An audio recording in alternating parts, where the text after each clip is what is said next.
and it was leaking, and I'll show you the video from the Ram truck shop dealer in West Palm Beach. I should be packed and driving to Tampa for the 2026 Florida RV SuperShow, but I'm not going. And here's why.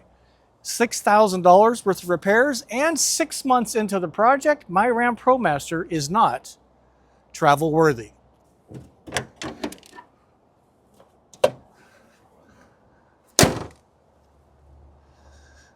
While the chassis problems have largely been solved, there's new problems that have arrived. The plan was to go to the Tampa RV SuperShow, meet with people like you, viewers, RV manufacturers, cool accessories, and do some live streams and videos from the SuperShow. But plans have changed. Again, my van is not travel worthy. Let me explain. All right, let me show you a couple of the biggest issues I have and some proactive appliance replacements I'm going to do. The first problem that I noticed about almost a month ago is this. This is my Truma Combi. It's on propane mode. And what I'm trying to do is get hot water. And currently, this is the error message I'm getting, an E212H.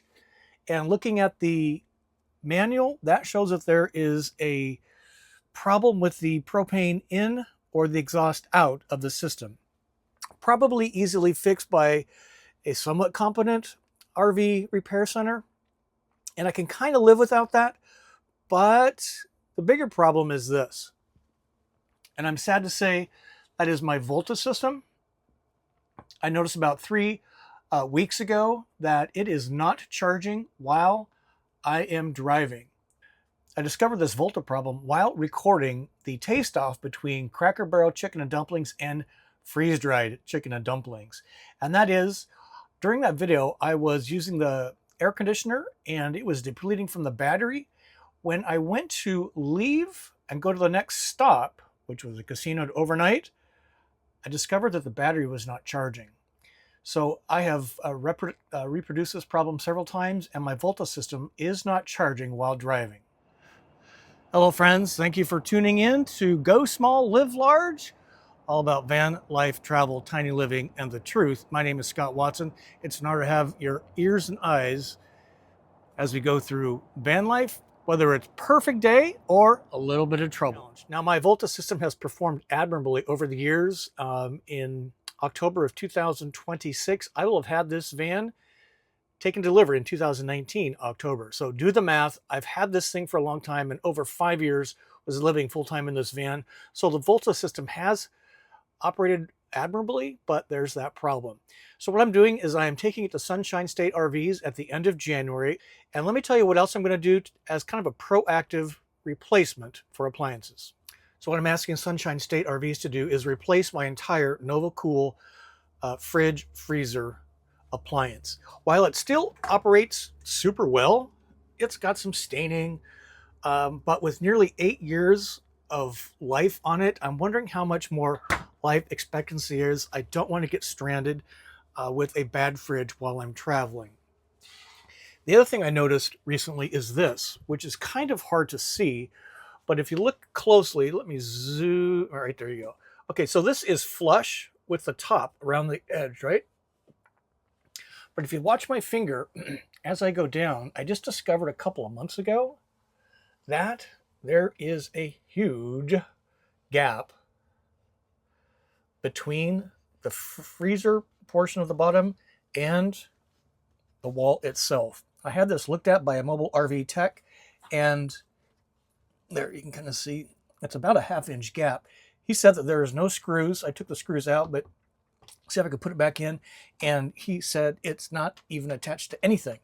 So again, I'm just doing some proactive maintenance. Hopefully my Nova Kool replacement will perform as good as this unit itself. The other thing I'm replacing is this. I'm asking to replace the entire unit from the ceiling and from the outside. It's a little dirty, no doubt about it, but I've had the crank mechanism replaced once, and it's made of plastic and really thin aluminum. So I am asking Sunshine State RVs to replace this entire unit, and I want the same in-out airflow that I currently have, which was replaced or placed in at the Winnebago Grand National Rally in July of 2019. So I'll get a brand new one of these. It's hard to see here, but the cover on top is very kind of cracked from use in the sun and what have you.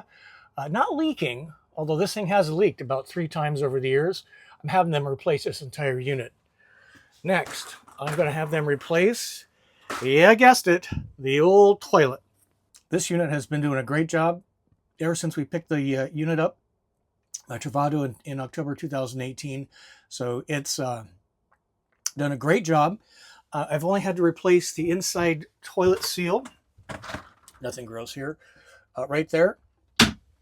Once, but I'm going to have them replace the entire unit. I'm going to keep the wet flush black tank situation. This thing is kind of worn out and it is leaking a little bit behind when I flush. So I'm just going to get a brand new toilet and call it good on that. Everything else is really working out pretty good. This is working great. All the cabinetry is fine. Water pump's fine. All the windows are fine. Although I will have to say that I'm having them replace this cassette because there is no cassette anymore. This is the blind that works, but the bug screen part fell apart about a year ago. And I wanted to call out some additional new problems. This is the Ram ProMaster mirror, clearly. There's 2 of them. They do have motorized mirrors that bring the mirrors flush with the side of the van, and there's 2 mirrors, the big one and then the convex, so you can see out the back really well. And the problem is, because my van sat for 6 months while I was recovering from my seizure, now have the green light to travel, these mirrors did not move for 6 months. And when I went to go move them, the gear in this mirror stripped. So it no longer is motorized going back and forth. Furthermore, I cracked it hitting a mailbox coming out of my driveway because I was not paying attention. They stick out a little bit like a, I don't know, pair of ears on Dumbo the elephant.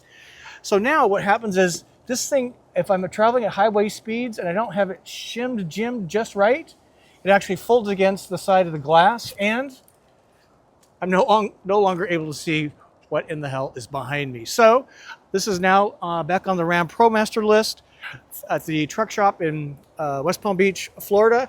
To replace this mirror is $1,000. I'm actually replacing both mirrors for $2,000 total. So I have a fresh set of mirrors. Everything's motorized, working properly, and no more damage with the mirrors. And at the very end of this, I'm going to put on what my last repair was. It was the coolant reservoir, and it was leaking. And I'll show you the video from the Ram truck shop dealer in West Palm Beach and how they identified the problem, which has been solved. So the last thing I'm going to have Sunshine Service Department replace is right here. Where is it? Right there. Let me show you. And that is the gate valve system for the black and the gray. While they are working still, original equipment, all these years and gazillions of waste tank emptying, I'm just doing some preventive maintenance by replacing that system and the gray water system as well, so I don't have any problems. Again, so many years of use, and it's still working. Hope you enjoyed that video. I am sorry I'm going to miss some of you at the Florida RV SuperShow. We'll see you down the road, just not in Tampa. Please visit my website, GoSmallLiveLarge.com, because there we've got a lot of events coming up, more cool content, live streams, campouts, convoys, and much more. Again, Scott Watson signing off. Thanks for watching. Like, thumb up, share, and subscribe to Go Small Live Large if you like topics of van life, travel, tiny living, and the truth. Peace be with you. Good afternoon. This is Trevor here at Arrigo working on the ProMaster motorhome. We did get it checked out for the leak. It looked like it was coolant leaking. Went ahead and traced that down. Show you here. So if you see here, there's a couple hairline cracks in the coolant tank. where it was running down this hose all the way to the front of the engine and dripping onto that shield. It does also have another hairline crack right here by the minimum line. So we'll get you a quote on a coolant tank replacement. As for the engine light and battery light, we weren't able to duplicate that. I did scan it. There's no stored codes of any kind. Most of the engine light codes would store for at least 40 drive cycles. But I'm not seeing anything in there, so we might have to reevaluate that, get that coolant leak fixed, and then go drive it. We'll drive it and see if we can get anything to pop up. Also, the squeaking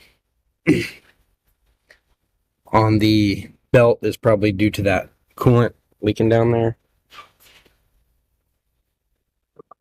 So we'll get that to you, as well as an estimate for the passenger mirror.